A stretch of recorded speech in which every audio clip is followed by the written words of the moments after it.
హెచ్చరిక, దైవజనుని హెచ్చరిక.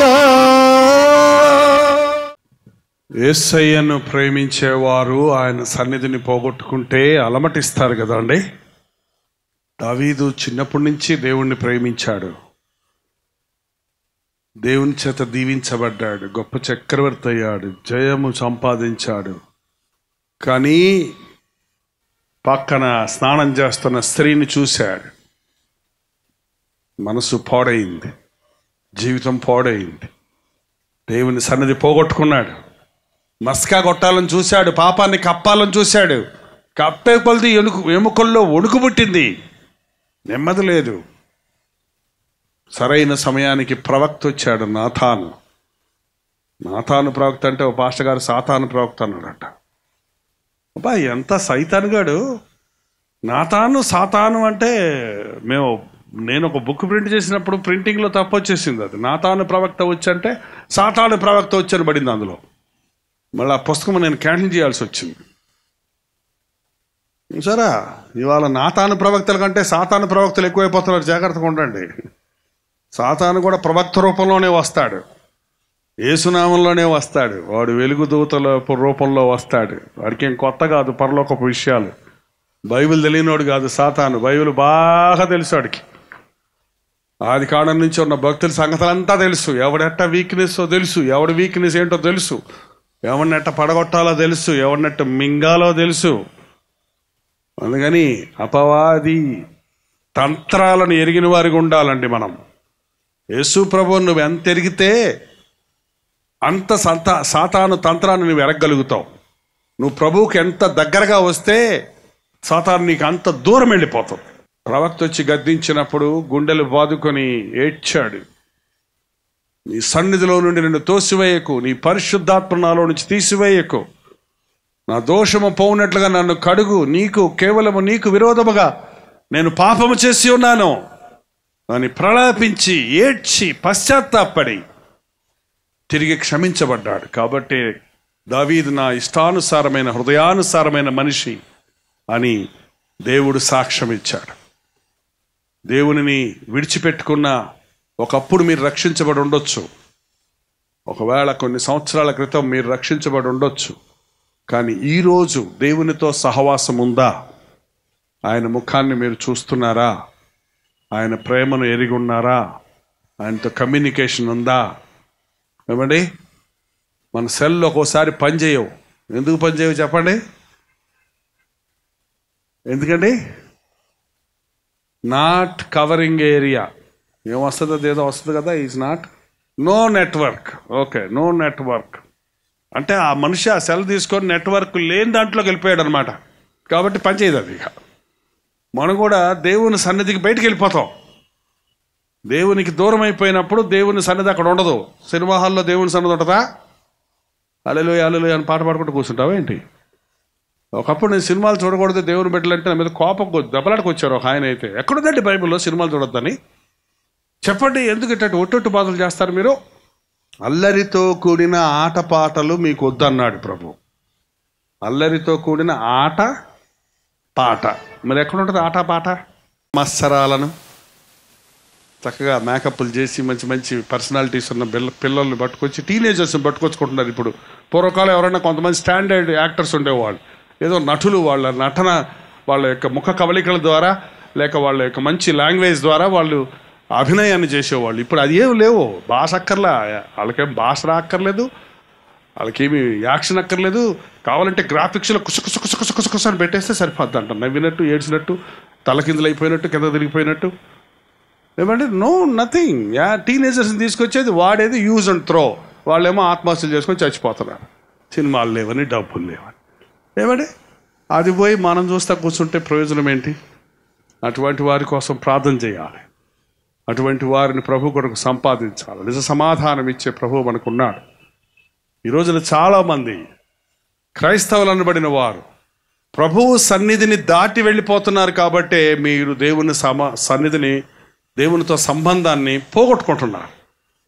ఏమంటే చీకటి స్థలాల్లో, సాతాను గృహాల్లో, సారాయి దుకాణాల్లో, బార్స్లో, పబ్బుల్లో ఎంతమంది క్రైస్తవులు పబ్బులో పట్టుకోవచ్చు? పబ్బులో పట్టుకున్న వాళ్ళ పేర్లు నోట్ చేయండి. ఎంతమంది క్రిస్టియన్ నేమ్స్ ఉంటాయో చూడండి. అందులో ఎంత భయంకరమైనది. దేవుని బిడలమైన మనం దేహాన్ని దేవాలయంగా కాపాడుకోవాలి. మన దేహం దేవుని నిమిత్తమే కానీ జాగ్రత్త నిమిత్తమో లేక సారాయి పీపాగా ఉండడానికి కాదండి. కాబట్టి మన దేహాలతో దేవుణ్ణి మహిమపరుస్తాం. పొరపాటున ఎప్పుడైనా మీరు దేవుని సన్నిధిని పోగొట్టుకుంటే తిరిగి పొందే వరకు పోరాడాలి. ప్రభు, నీ ముఖము నాకు దాయకమో, నీ ముఖము నన్ను చూడనేమో అని దావీదు మొరపెడుతూ ఉన్నాడు. యేసు ప్రభువుని వెంబడించడంలో ఉన్నటువంటి గొప్ప భాగ్యం అండి, ఆయనలో ఉన్నటువంటి తృప్తి, సమాధానం, ఆశీర్వాదం. అవి బహిరంగంగా వచ్చే డబ్బుల వలనో లేక వస్తువుల వలనో లేక అధికారం వలనో లేక హోదాల వలనో లేక ఎడ్యుకేషన్ వలనో లేక లోక పరిస్థితులను బట్టి మన సమాధాన సంతోషాలు ఆధారపడ్డాయంటే అది నిజమైన క్రైస్తవ భక్తి కాదు. పరిస్థితులు ఎలాగున్నప్పటికీ తీరనటువంటి, ఎవరు చెదరగొట్టలేనటువంటి నెమ్మదిని, సమాధానమును, సంతోషమును నీ హృదయంలో కలిగి ఉన్నావంటే నీవు ప్రభువు సన్నిధితో నింపబడి ఉన్నావని అర్థం. ఈ అంచె దినాల్లో అట్టి జీవితాలను మనం కలిగి ఉండాలి. దయచేసి తలలు వంచండి, ప్రార్థన చేసుకుందాం. ప్రార్థన. పరిశుద్ధుడా, ప్రేమగల తండ్రి, నీ నామములో చేరి వచ్చిన మమ్మల్ని చూడయ్యా. మమ్మల్ని చూడు నాయనా. మేము విశ్వాసులమన్న సంతృప్తితో ఉన్నాము గాని ఎంతో అవిశ్వాసం మాలో గూడుగట్టుకొని ఉందయ్యా. మా విశ్వాసం మినుకుమంటూ ఉందయ్యా. ఈ రాత్రి మా విశ్వాసమును వృద్ధి చేయేసయ్యా. లోకాన్ని జయించే విశ్వాసం మాకు దయచేయి నాయనా. సాతానును జయించే విశ్వాసం మాకు దయచేయి ప్రభువా. పరలోకపు సింహాసనాన్ని చూడగలిగిన విశ్వాసాన్ని మాకు దయచేయి నాయనా. నాకిక విడుదల లేదా? నాకిక స్వస్థత రాదా? నాకిక జీవితంలో అభివృద్ధి లేదా? నా కుమారుడు మారడా? నా కుటుంబం కట్టబడదా? నా భర్త త్రాగుడు నుంచి విడిపించబడడా? ఇంతకాలంగా నేను ప్రార్థిస్తున్నానే, నా ప్రార్థనలకు జవాబులు రాలేదే అని దిగులు చెందుతున్న వారిని చూడయ్యా. వారి విశ్వాసమును వృద్ధి చేయి తండ్రి. అద్భుత కార్యాలు జరగాలి తండ్రి. ఈ రాత్రి ఎవరైనా ఇక్కడ త్రాగుబోతుగా వచ్చి ఉంటే నజరేయుడైన యేసుక్రీస్తు నామములో అట్టి వారిని విడుదల చేయుచున్నాము. జారత్వం అనే పాపములో పడి ఉండి ఎయిడ్స్ అనే రోగానికి గురై బయటకు చెప్పుకోలేక కుమిలుతున్న వారైతే ఈ రాత్రి నీ నామములో విశ్వాసం ఉంచడం ద్వారా ఎంత గొప్ప అద్భుతం జరుగుతుందో ఆ సహోదరుడు అనుభవించి చూడడానికి సహాయం చేయము. నీకు ఇష్టానుసారులమైన వ్యక్తులుగా మమ్మల్ని మార్చి నీ రాజ్యములో గొప్పవారిగా ఉండినట్లుగా మమ్మల్ని సిద్ధపరచుకొనమని యేసు క్రీస్తు నామములో అడుగుచున్నాను తండ్రి. మన తండ్రి అయిన దేవుని యొక్క ప్రేమయు, కుమారుడైన క్రీస్తు యొక్క కృపయు, ఆదరణకర్త అయిన పరిశుద్ధాత్మ యొక్క సహవాసము కూడి వచ్చిన మనందరికీ ఇప్పుడును సదాకాలమును తోడై ఉండను గాక. ఆమేన్, ఆమేన్, ఆమేన్.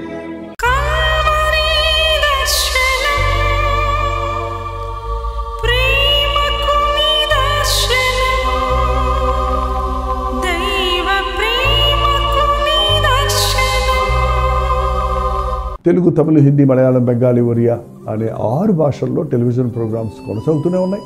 భారభరితమైన పరిచయంలో మీరు సహకరించాలని ఆశిస్తే ప్రభు మిమ్మల్ని ప్రేరేపిస్తే మీ విరాళాలు, కానుకలు డాక్టర్ జై ఫౌండేషన్స్ అనే ట్రస్ట్ నెంబర్కి మీరు పంపించవచ్చు. అవి నేరుగా టీవీ ఛానల్స్కి వెళ్తే అందులో ఏది మేము మా సొంత ఖర్చుల కొరకు ముట్టుకోవటం లేదు, వేరే పరిచయ కొరకు ముట్టుకోవటం లేదు. టెలివిజన్ పరిచయలో ఇంకా సువార్త అనేది వారికి అది అందించాలని ఆశతో ఒక 20 సంవత్సరాలుగా కొనసాగుతున్న పరిచయం కొరకు ప్రార్థించండి, మీ సహకారాన్ని అందించండి.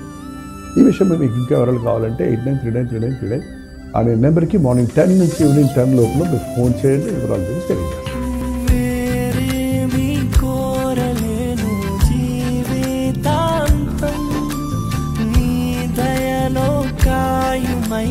బ్రతుకు దినం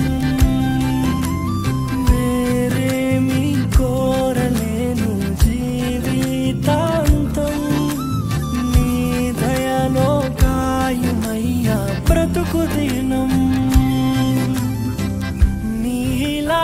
దైవం ఎవరు విశ్వమునలేనే లేరు, నీలాంటి దైవం ఎవరు విశ్వమునలేనే లేరు.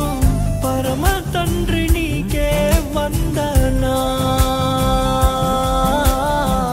నీదు బిడ్డగానే సాగేదా. యేసునాథ నీకే వందనా, జీవితాంతం నీకై బ్రతికేదా. పవిత్రాత్మ నీకే వందనా,